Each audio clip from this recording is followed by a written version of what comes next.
what are women around 39 to 43 doing to damage their fertile window? Well, I think not fully understanding the way our body works. So we have a whole generations of women that certainly enjoyed the benefits of being on oral contraceptives. And in many ways, it can suppress our understanding of the way our bodies work physiologically. So we're missing out. If we're on synthetic oral contraceptives for 10, 15, 20 years, we're keeping our bodies in a very low estrogen state with these synthetic hormones. So we're missing out on peak bone mass, peak muscle mass years. In many instances, I'm starting to see the sequelae of that. I'm seeing women that are osteopenic before they even go into menopause. I think that you're also starting to see the byproduct of these harried lifestyles we lead. We don't sleep enough. We eat hyper palatable, highly processed foods. We don't exercise. And when I talk about this, it's in general, the average person is not exercising, not moving their bodies. This episode is also brought to you by Element. Element is an electrolyte drink that has everything you need. That is the electrolytes, sodium, magnesium, and potassium, but nothing that you don't, which means no sugar. Guys, it's really critical that we get electrolytes because every cell of our body, in particular, our neurons, our nerve cells, rely on electrolytes in order to function properly. So with Element, it's very easy to ingest the correct ratios of these electrolytes. They come in these little packets. They're really delicious. You mix them up with anywhere from like 8 to 32 ounces of water. For me, the best times to ingest these are through the workday when I know that I need to be drinking water, and I get pretty bored of drinking water, to be honest. My favorite flavor are the kiwi ones. And not just that, I just traveled to LA and back and found it was super easy to consume these little guys on the plane. So if you'd like to try Element, LMNT, just go to drinkelement.com/neuro to claim a free Element sample pack with your purchase. Again, that's drinkelement.com/neuro. So let's get right into it. And now you're trying to, help women kind of maybe optimize even fertility as well, I presume. It's not at all uncommon to see women in their early 40s that will start navigating, they may not be ovulating every month. They may ovulate twice in a month. What I always say about perimenopause is that it's predictably unpredictable. And for a lot of these women, they assume because their cycles are becoming less regular that they must also not be as able to conceive a child. And your cousin is a great example of this. She had been trying for a period of time, and then lo and behold, she had this surprise pregnancy. And so I think for a lot of women, it's helping them understand that even though your peak ovulation years, your peak fertility years are behind you at this stage, you are capable of still getting pregnant. And that's why contraception and talking about contraception, or, if their partner or significant other is interested in having a vasectomy, is something that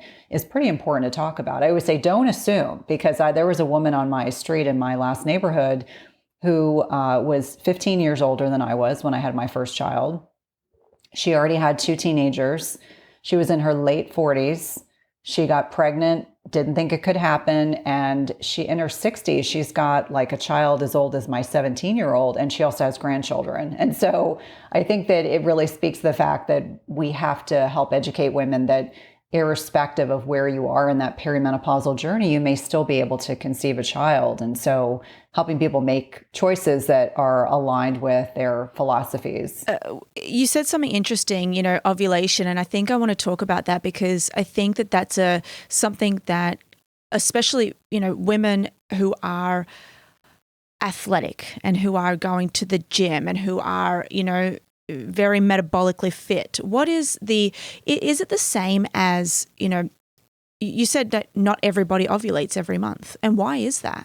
Yeah, well, I think about the PCOS patient, so polycystic ovarian syndrome, which is actually the most common endocrine disorder here in the United States. It is far more common and really underdiagnosed. And so these are women that more often than not, and it's not just, you don't just have to have cysts on your ovaries. I think there's this misconception that is the diagnostic indicator for this, but it's more often than not a degree of insulin resistance and inflammation at the basis, also oxidative stress. These are women who may not actually produce enough progesterone. And so they get what is called a luteal phase defect. So they have these very long cycles because they don't have this balance between estradiol or estrogen and progesterone. So they don't trigger that same ovulatory mechanisms in their bodies that a woman, as you mentioned, this athletic, lean, metabolically healthy individual. The thing about PCOS that's interesting is about 25% of women with PCOS are thin phenotype, which means thin women can also have PCOS. You don't necessarily have to be obese, and this is why it's so underdiagnosed. I myself have PCOS and was underdiagnosed and had to go down the rabbit hole of reproductive endocrinology to actually ovulate. And so when we talk about these women in particular, or, in many instances, maybe they don't have PCOS, but they may be insulin resistant, they may not be metabolically healthy, and they may lose these triggers. If our body perceives that we are under too much stress, so high cortisol, lots of chronic stress, if our body perceives that there's too much stress, it might not be in our body or the fetus's best interest to become pregnant, that can impact fertility quite significantly. So I always think starting the conversation and making sure women understand that you don't just have to be insulin resistant, significantly insulin resistant for you to have PCOS. You can have thin women that have this, but chronic stress, lack of sleep, over exercising, I call it the triad is what I'm starting to see emerge, and helping women understand that our bodies are exquisitely sensitive to the cues in our environment. So if you're, for an example, if you're over fasting, over exercising, you lose your menstrual cycle, you're amenorrheic, that can be problematic because our menstrual cycle is really an indicator, just like blood pressure or pulse oximetry is equally important information to let us know if we are undergoing too much stress, perceived stress. But you can obviously induce ovulation as well outside of, pharmacology. Yes, absolutely. And I think it's interesting to me that, 20 plus years ago, there was a lot less information. I think with the kind of rise of social media, I think that there's more information available to women in terms of being able to empower themselves and in terms of being able to properly educate themselves and to be able to also, take information to their healthcare provider and say, hey, I think I might be suffering from X, or can we test for this?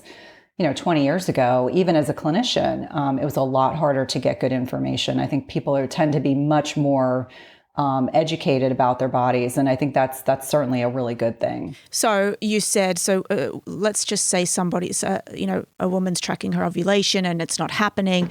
What are some natural ways? I know that you mentioned sleep is a really big indicator of if a woman is ovulating.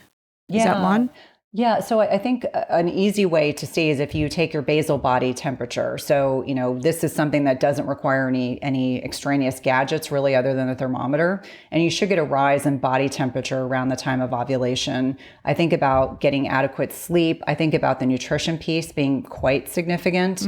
Most Americans right now, we know are not metabolically healthy, but helping people understand that healthy fats, enough protein, the right types of carbohydrates can be really instrumental in cueing our body that we're in a position where we could have the potential to have an egg fertilized, go on to sustain a pregnancy.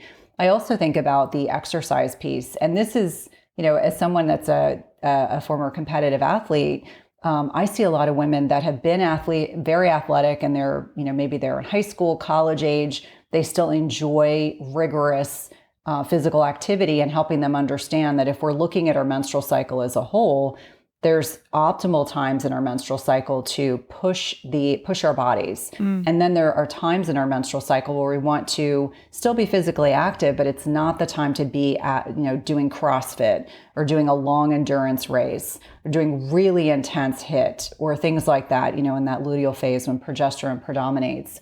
So those are the kinds of things we're working on a very basic level, helping women understand that those lifestyle pieces really do have a tremendous net impact on our ability to not only ovulate, but also to conceive if that's our desired long-term result. Yeah, I often think about, I've been listening to you and Dr. Stacey Sims around what is the best time to optimize training around your cycle. But you know what I've been thinking about? What about the woman who wants to optimize her work environment? Like I've got clients who are high-level, high-powered CEOs, and what about them? Well, is it the same thing? Like, because I know that hormones can really mess with your decision-making and your cognition as well. Yeah, it's a great question. I think it is equally important. I think it's probably something that we don't speak enough to, because we kind of say, oh, here are the athletic women, here are the women that are trying to conceive, but also understanding if you're, you as an example, you have this tremendous brand and business, and I do too. And understanding if I were to have the ability to determine when in my menstrual cycle, if I were still cycling, when it would be the best time for me to be on a stage, when would be the best time for me to be doing a lot of podcasting, when would be the best time to, launch a program, be in front of other individuals. I think that, optimization for executives would really be a great way to help them understand, like, why am I so tired right before I get my menstrual cycle? That's not the time I can do a lot of, I'm thinking of you with all your international travel. That's probably the time it's going to be harder to manage jet lag. It's going to be harder to mitigate not getting enough sleep because you're up late entertaining clients, or you're up late at events, and then you're up early in the morning and you have to do presentations. So I think you really bring up a good point about understanding that where we are in our menstrual cycle can have a huge net impact on the success we perceive we're having in our occupation as well. One thing that you speak a lot about is fasting. And I don't know, I want you to convince me that this is the best thing to do for women. And the reason being is that because I hear so many, male doctors who are out there, and they're really speaking about the benefits of fasting and autophagy and cellular repair. And while I think that's true, I want to understand whether this is for women also. Yeah, it's a great question. And I think it's really the power of the N of one, helping women understand where are you in your lifestyle. So are you in your peak fertile years? And if you're a competitive athlete, I would say, no, I don't want you fasting. If you're really putting your body under a lot of physical stress and strain, and you're training at a high level, I don't want you restricting the amount of food I want you to be eating high quality food, but I don't want you fixated on, I only have an 8-hour feeding window in which to get my food in, because more likely than not, with the amount of training that someone's doing, they may lose out on opportunities to properly fuel their bodies. The other thing is about younger women that I always worry about is, even if they're opting not to have a child at that point in their lives, their body is really primed for fertility. And I think when they're over fasting, and I see this almost every single day. At one point I was co-host of another podcast, and we used to get a lot of listeners' questions, and I would remind people, I'm like, I really want you to be cautious. I really want you to be careful. If you are a thin woman and you say to me, I go on vacation, Cynthia, I overate, I want to come back, and I'm going to have a day or two of doing one meal a day, I'm probably okay with that. But it's very different than an obese individual of the same age who is trying to kind of spurn metabolic flexibility, is trying to, get to a point where they are no longer diabetic, they're no longer insulin resistant, and they have quite a bit of weight to lose. That's very different. So helping people understand, in your unique circumstances, is this appropriate to do? And again, I would not have been someone that would have embraced fasting in my 20s and probably early 30s, because I trained a lot, I ate a lot of food. As I've gotten older and I haven't needed as much food, it's been a whole lot easier. And I think it's very different as women are navigating the physiologic changes north of 40, as they're becoming more sarcopenic, and I know your listeners are very savvy. Understanding this muscle loss with aging is it's not a question of if, but when, if you're now actively working against it, and helping women understand that you can't eat the way you did at 18. And whether that's the pizza, the cookies, Don't I know it? Don't I know it? The beer, all those things start to really shift. And so a woman that's 42, that's starting to slide into those perimenopausal years, may benefit from having a compressed feeding window, because you're trying to kind of maintain this metabolic flexibility. You're trying to make better choices again, it's always that reframe. And then looking at women in their menopausal years, when I think fasting is a whole lot easier because you're not dealing with this tremendous hormonal fluctuations day to day, week to week. And I think perimenopause in many ways is this unique time in a woman's life. It's reverse puberty. Like, I have teenagers at home. I laugh about how they're in this massive anabolic growth phase. And I look at a lot of women that are in the stage of life I'm in and helping them understand, like, we have to change our lifestyle. We have to focus on sleep. We have to change our nutrition. We have to lift weights. We've got to manage our stress. You said something really, you spoke about individuality, okay? Everybody, every single person is different. And you and I spoke offline, and I was telling you about a woman who, you know, she was trying to conceive. She's 39 and, you know, her doctor said she's got a low AMH and, you know, she basically gave up, and this was my best friend. And then she fell pregnant. She's got 2 kids now. And what I think is happening here in our culture is, you know, 30 years ago, maybe you'd have kids in your early 20s. We're seeing a large culture, especially here in New York, and all throughout the world now. Women are conceiving in their late 30s. Now, I'm also seeing a lot of women being miseducated. Okay, maybe they just don't understand what's happening, and it's created a lot of fear. You know, I was sitting down with one of my girlfriends yesterday. She's 39, and we're just doing the general chit chat, and she's thinking, Louisa, I think I might have to get rid of. You know, she's with this boy. I'm thinking I'm going to get rid of him because I need to have kids, and I'm scared I'm not going to have kids. And it was like this huge weight, and I feel like women are petrified. Okay, because they just do not have the information, because sometimes even their general practitioner is saying to them, hey, you've got a low AMH, which it's not going to work out for you. And then it just does. So what do you believe in that? Do you think that we're moving into a culture where it's more accepted to have kids in your later 30s?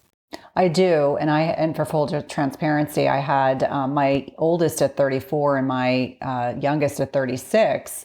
And even then, you know, I was labeled AMA, advanced maternal age. And my OB said to me, I wish my whole practice was filled with women like yourself who are active and you didn't, you know, you took really good care of yourself during your pregnancies.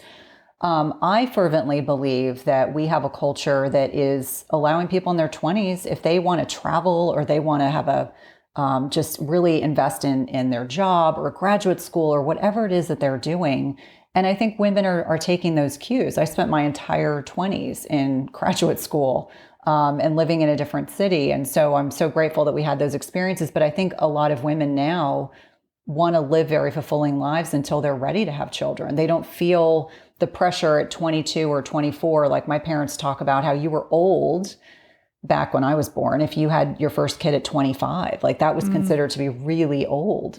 Whereas now I have plenty of friends who had kids into their early 40s, many of whom without infertility treatments. Wow. And so, yes. And so it really speaks to the fact that we know and understand more about how our bodies operate. I think that, you know, if you look at it, it's generally easiest to conceive. You know, when I talk to my friends who are fertility specialists, physiologically in our teens and 20s. And so that can certainly be, it's kind of against the grain. I think most people are thinking about children later in their lives. In many ways, I think as technology is catching up with us, meaning if we can extend the fertile periods, either with technology or not, I think it really speaks to the fact that, you know, we as a culture really, in many ways, we think we can put off having children as long as possible. We know men continue to make sperm throughout their lifetime, and women are born with a finite amount of eggs. And so helping people understand that, like, as we're navigating these changes and fluctuations in ages and our desire to live different lives, I think that I see more and more women that are waiting to have kids. It certainly has been my experience, and certainly those of us that were in graduate school. What are women around 39 to 43 doing to damage their fertile window? Yeah, well, I think not fully understanding the way our body works. So we have a whole generations of women that certainly enjoyed the benefits of being on oral contraceptives. And in many ways, it can suppress our understanding of the way our bodies work physiologically. So we're missing out if we're on synthetic oral contraceptives for 10, 15, 20 years. We're keeping our bodies in a very low estrogen state with these synthetic hormones. So we're missing out on peak bone mass, peak muscle mass years. In many instances, I'm starting to see the sequelae of that. I'm seeing women that are osteopenic before they even go into menopause. I think that you're also starting to see the byproduct of these harried lifestyles we lead. We don't sleep enough. We eat hyper palatable, highly processed foods. We don't exercise. And when I talk about this, it's in generalities. The average person is not exercising, not moving their bodies. And we don't manage our stress. I think the pandemic has really showed us, if we look at the research of what were most people in terms of metabolic flexibility, it was the percentage of Americans. It was like 88% of Americans were not metabolically healthy. Now it's 92 to 93%, 3 years into the pandemic. And when you look at those statistics, you understand that we have a culture of very hedonistic. We like everything right away. We want to binge Netflix, and don't get me wrong, there's a time and a place for those things. We're eating food-like substances. We're not exercising. We're not sleeping properly. And it's because we go to bed with our devices. We're super stressed out. And we certainly aren't aware of what's going on in our endocrine system or our menstrual cycle, because many of us, and myself included, I want to be really transparent and say that I was on the pill for a long time, which is what hid the PCOS, which then led to, oh, surprise, when I come off oral contraceptives, I'm not ovulating at all. And so helping women understand that a lot of our modern day lifestyles are impacting our fertility in negative ways. It doesn't mean that it's irreversible, but I think it's helpful for women to understand that lifestyle interplays with fertility quite significantly. What is your views on the correlation between alcohol and fertility? Because I say that because every time I bring up alcohol on social media, it just blows up into something like people think it's a personal attack.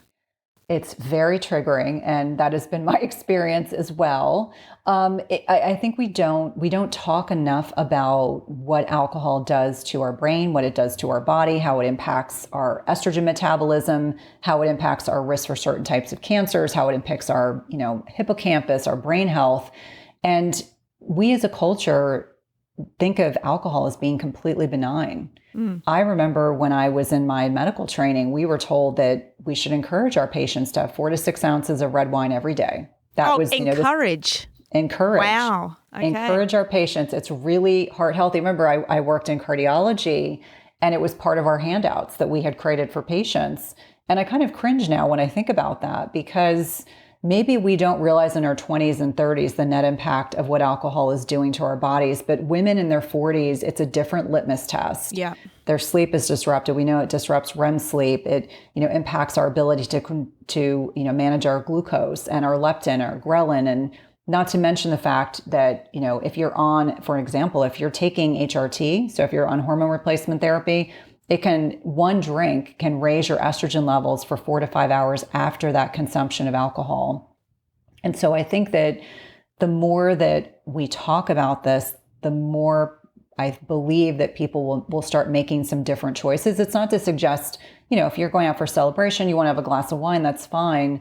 But to suggest that alcohol is benign, to suggest in some ways that alcohol-related behaviors, and we all know that if you drink too much alcohol, you lower your inhibition. Sometimes you don't make good decisions. Some of them could be benign decisions. Maybe you fall down the stairs, but maybe you end up, making decisions that have a lifelong impact on your health. And so I've started to speak out much more openly about how alcohol should not be considered to be this benign entity, that there's more to it than that. And we have to have the courage as providers, as scientists, to start that conversation so that people can really have informed consent. Like, if you're choosing to drink, do you understand the net impact this has on your health? And the last thing I would say is the community that I lived in before I moved where I'm in my state now, there was very much a mommy drinking culture.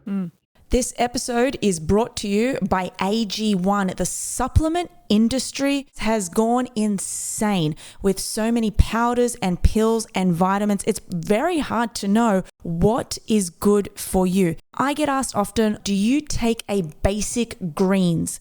I say without a doubt, AG1 is the best one there. AG1 is a daily foundational nutrition supplement that supports whole body health. It's a science-driven mix that replaces all of those multivitamins and probiotics with one simple drink. All you have to do every single morning, put a scoop in a glass of water and just drink it, and then you're set. It couldn't be easier to start feeling better. I drink AG1 every single morning and then again at around 2 to 3 p.m. because it's a way to get the nutrition I need that my body can absorb and use effectively. Guess what? If you order now, you'll get a free 1-year supply of immune supporting AG1 and vitamin D3 and K2. You're also going to get 5 free AG1 travel packs with your first purchase.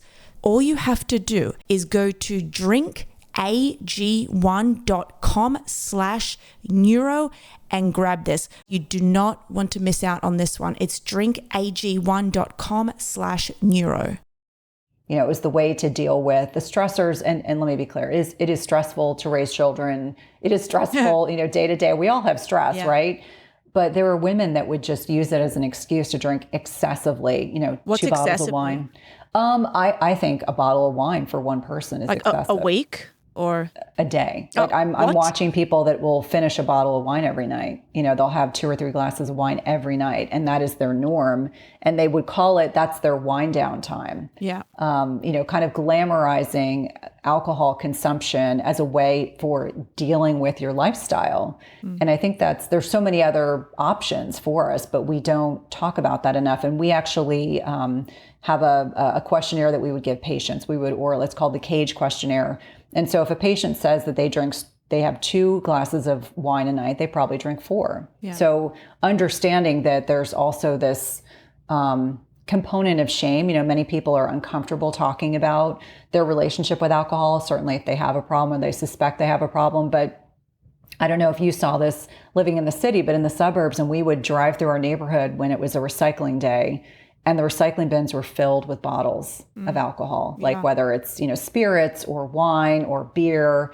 And my husband and I would comment on it. They're like, wow. I mean, I think that was how many people coped during the pandemic, was to drink. Yeah. No, it's unbelievable, especially what it does to the brain. So I'm so happy that you said that. So we've got sleep. Okay, we hone in on sleep. We need to be sleeping deeply. We need to increase total sleep time, in my honest opinion.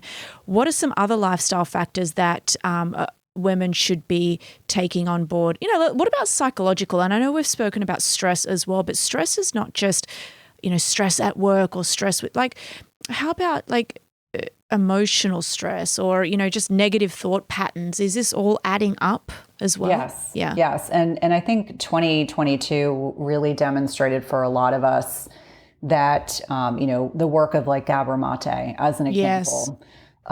Pivotal book. If you haven't read it, it's a big book. Read it, it's a very big book, and it took a lot of effort to get through the book. And I did have the opportunity to connect with him. So things like adverse childhood events. And there are scores online. You can go and look. People that have high scores as a child are at greater risk for autoimmune conditions. They're at greater risk for weight loss resistance. They're at greater risk for persistent behaviors. And it could show up as alcohol addiction. It could show up as promiscuity. It could show up as, using illicit drugs, et cetera, over-exercising, maybe food restriction. Addictive patterns can show up in many ways. So I think, when I'm working with women, one of the kind of intake questions is getting a sense, are you in a position where you feel comfortable talking about, have you experienced, and it's not just big T trauma. I mean, I was trained with, unless you've seen a murder or you've had some significant trauma, it's not trauma, but little T trauma are the benign things, the bullying. Maybe you were verbally abused. Maybe you were physically abused. And just why are you bringing this up in your questionnaires? Does this impact fertility? It definitely can. So, talking about helping women understand how those internal stressors, many people aren't talking about the abuse that they went through. Maybe they're not making good partner choices. Maybe they are attracted towards lifestyles that are not allowing them to make good choices that are going to impact their fertility. I think the emotional well-being of women in particular really needs to speak to the fact that women need to talk about their experiences. And I speak from personal experience when I say this, that it wasn't until probably a few years ago that I realized the net impact of those chronic reoccurring reactivation or heightened sympathetic response in the body over time. Your body doesn't feel safe. Your body doesn't feel safe because maybe you experience these things as a child, but it keeps you at this heightened sympathetic response throughout your lifetime. And can that impact fertility? Absolutely. Oh, yeah. Absolutely. And so those are the kind of connections. And I always say, like, I'm not a clinical psychologist, I'm not a psychiatrist, but it's people like Gabor Mate that have really brought to the forefront these conversations about trauma that I think are so important to have. And some women are not ready to have those conversations, but many are. They're like, finally, someone's asking me the questions, you know. Yeah. I actually put out, something just came to me last night, and I put it on Twitter saying you cannot heal from trauma in a poor metabolic state. And I want to know what your take is on that. And basically what I mean is I'm talking from a brain energy metabolism state. And what I see, a lot of my patients are coming to me and they're trying to heal from something, childhood trauma, whether it's a work stress related, a divorce. And I always tell them, I'm like, why are you drinking? I start with that. And they say, because it helps me. I say, yes, but you're just lowering your energy and your metabolism. And we need all of that because it's going to take a lot for you to get over this. So we need to get you sleeping. We need to get you exercising. We need to get you sunlight, and I need them around green nature, which is hard here in New York City, but I need them to be metabolically fit. And once they are there, then we can deal with the stressor, that you just got fired from work, you just lost X amount of dollars. You can deal with that, but you can't deal with it when you're sleep deprived and when you're full of alcohol. You just can't. I want to know what your take is on that. Yeah, and I couldn't agree with you more. And I'm so grateful that you're having those conversations, because in many ways, a lot of us are not having those conversations with our patients. We start with, let me give you something to sleep. Let me give you a medication. I'm just going to give you semaglutide. I'm going to give you semaglutide. That's going to help you. That's going to help, but that doesn't actually fix the root issue. When I think about the impact of trauma on, or chronic stress, or the divorce, the job loss, the stressful circumstances, a bad diagnosis, someone in your loved one that goes through something catastrophic, helping people understand that if we are not working on quieting that cortisol response, if we're not, the hormone hierarchy of cortisol, oxytocin, and insulin, and helping people understand that if you have this heightened response to stress that's not being managed, when cortisol goes up, your blood sugar goes up. When blood sugar goes up, your insulin goes up. When you think about if you're dealing with a chronic habitual stressor that is not getting better, and you're not dealing with it in a healthy way, the connection to nature, the exercise, the food changes, the sleep quality, then it makes it very, very hard to try to help someone really become metabolically flexible. If they're in this situation where they're becoming increasingly insulin resistant, maybe they're in perimenopause, and we know that you start losing metabolic flexibility as you get fluctuations in estrogen as another kind of tie-in with that, and you're losing muscle mass. I mean, all these things kind of thrown together for many women can really impact that quite significantly. So I agree with you that helping people understand that lifestyle piece is not only going to impact their brain chemistry, how they perceive their world, how they perceive themselves, their lifestyle, and what's going on around them, but helping them understand that part of that healing piece really has to incorporate not just this physical, emotional, psychological perspectives on their health. And to me, addiction or unhealthy habits, however we want to define it, in terms of looking at alcohol. Alcohol in many ways is, and Gabor Mate talks a lot about this, alcoholism is in many ways, it's a symptom of a larger problem. So there's something you're not dealing with, this trauma, this wound that you're too uncomfortable to deal with.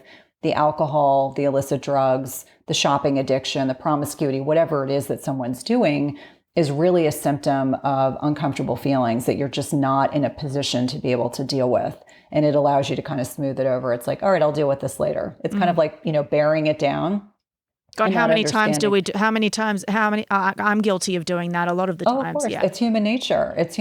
And certainly I'm not perfect, but I recognize when I start seeing certain patterns in clients or patients or friends or family members. I'm like, oh, they're just not ready to deal with those uncomfortable feelings. That's really at the crux of when you're ready to kind of have those uncomfortable conversations, whether it's in therapy or you're talking with a loved one.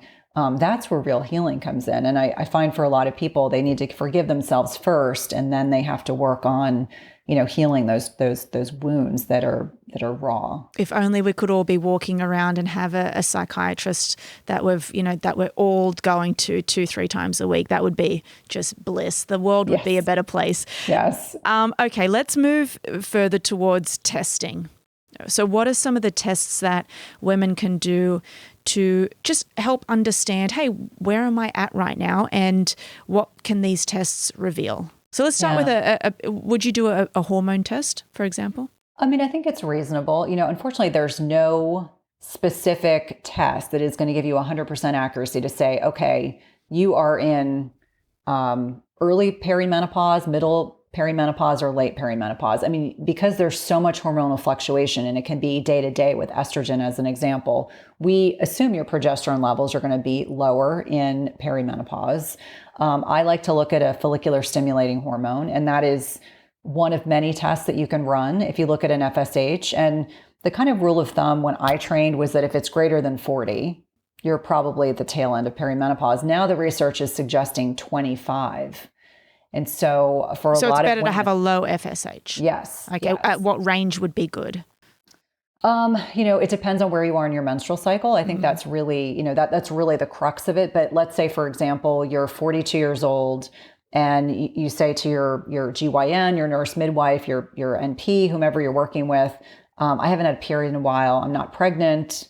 Of course, first thing you do is pregnancy test, but probably part of that workup will be an FSH. And if the FSH is like 80, well, that's a sign that, we're definitely much closer. And there are people under the age of 45 that will occasionally develop premature ovarian failure, and they actually do worse in terms of cognition and brain health as they age because of those loss at such a young age of the sex hormones. And I'm sure you probably have had experts talking about the role of sex hormones and brain physiology. But other labs that I like to look at luteinizing hormone. I want to look at estrogen and, free and total testosterone. I want to look at sex hormone binding globulin. I'm probably going to look at progesterone, fasting insulin. This is one of those labs that everyone's drawing the A1Cs. Well, that's great. For the last 25 years, we've been doing that. That's a 90-day snapshot of overall kind of blood sugar control. But way before that starts dysregulating, a fasting insulin to me is the canary in the coal mine. How aggressive do we need to be about managing insulin resistance if that fasting insulin is not optimized? And I like to see that between 2 to 5 milligrams per deciliter. Fasting glucose, when I was training 100 years ago, we used to talk about we wanted to see a fasting glucose under 140. Now they say under 100. I would make the argument I want it lower than that, maybe 75 to 85 or 75 to 90 max, because we're missing all these opportunities. I like to look at uric acid because that can oftentimes be one of those biomarkers that can be helpful for metabolic flexibility. Looking at a plain lipid panel. What is someone's triglycerides? That can oftentimes be a really good indication. How much carbohydrate are you eating? What's their HDL? I worry a whole lot less about total cholesterol unless it's really low. We know that a total cholesterol under 100 can be a poor prognostic indicator. And we used to do a lot of that in cardiology. We would get it as low as we could get it to go. If someone's LDL is abnormal, sometimes we'll look at particle size to kind of take a look at that. High sensitivity CRP can be helpful. That's a good starting place. Maybe thyroid function, like a full thyroid panel, can be helpful. Looking at, an iron panel, especially if someone's saying they're having heavy menstrual cycles. I think that's a good starting point. And then from there's more things that we can add. If we're looking at functional medicine tests, we can look at a Dutch. And I know that can be controversial. I've done the Dutch. Yeah. Yes. I like the Dutch. Yeah. I like looking at the dried urine and saliva. So I want to look at the Dutch plus. Maybe looking at stool testing can be helpful. Maybe looking at an oats. Wow. My area is not, my area of expertise is not genetics. I usually refer out if someone wants genetic testing. But that's a good place to kind of start from. And I find for most women, if they're curious about finding out where they are in terms of potentially be in early perimenopause. And I just say, usually if you think you are, you probably are. If it's starting with the trouble sleeping, heavy menstrual cycles, very symptomatic around your cycle, heavy menstrual cycles. Yeah. And it's because you get this relative estrogen dominance because you have less circulating progesterone. The ovaries aren't producing as much progesterone. The adrenal glands kind of step in to help support. They're like a backup quarterback, but helping people understand that you can get these very heavy periods. For many women, this is when they start being offered things like oral contraceptives, yes, an IUD, an ablation, or, if you're done having kids, let's just get rid of your uterus. And that happens more often than not. And in some instances, if the ovarian arteries have been damaged when you have that hysterectomy, women can be in full-blown menopause. So sometimes that even happens. This whole concept of informed consent. And I'm not a surgical person, but I do occasionally have these women that end up in my practice. And so helping women kind of navigate how to make these changes. But I think those kinds of labs are certainly reasonable, but there's no one test that's like the gold standard. This is the test that tells you you're definitively there. And what makes things biomarkers. And what's even more confusing for many people is if they're on an IUD, they have no idea where they are.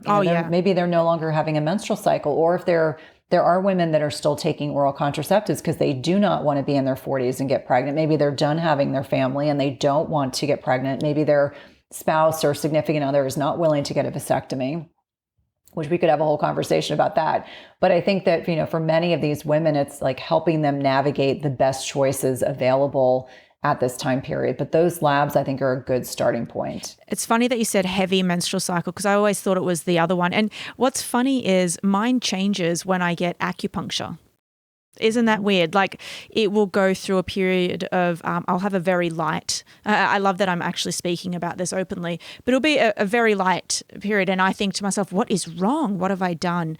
And then, I love acupuncture. I never used to really believe in it. And I started getting it. Now I love it. And every time I get it done, maybe I'll do 2 or 3 times, depending on where I am in my menstrual cycle, then I'll have a heavier period than last month. So I do truly believe there is a correlation there.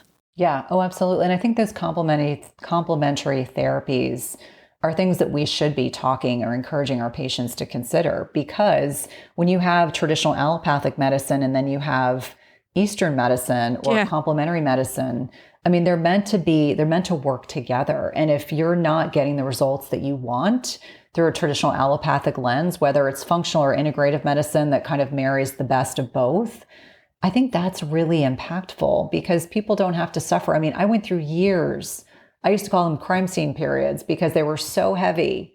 And, I was always offered those four things. Crime scene periods. I just got that. Well, but I used to be one of those people that I would pray I would not get my cycle starting when I was rounding on patients in the hospital.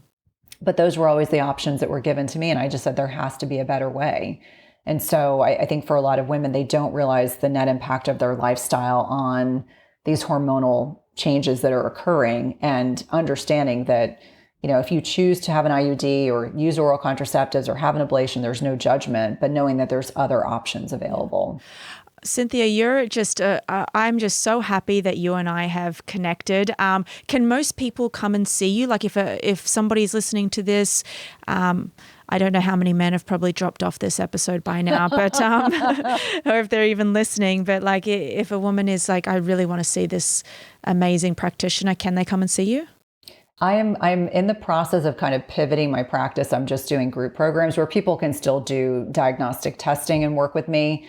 I feel like after 25 years of working in medicine, I'm starting to pivot a little bit and pivot into different directions. But I would love for your listeners to connect with me. If there's some way that I can help support them, I'm happy to do so. And you've got a podcast and you've got an awesome social media. And where can everyone find you? Yeah, probably easiest to catch me on my website. So it's www.cynthiathurlow.com. I'm active on Instagram. I do have a Twitter account, but be forewarned, I can be a little snarky. And I have a free Facebook group called the Intermittent Fasting Lifestyle / my name. It's for men and women. There are plenty of men in there. And then my book, which is behind me, Intermittent Fasting Transformation, which is talking about women and fasting and metabolic health. Thank you so much for being part of the Neuro Experience podcast. Thanks for having me.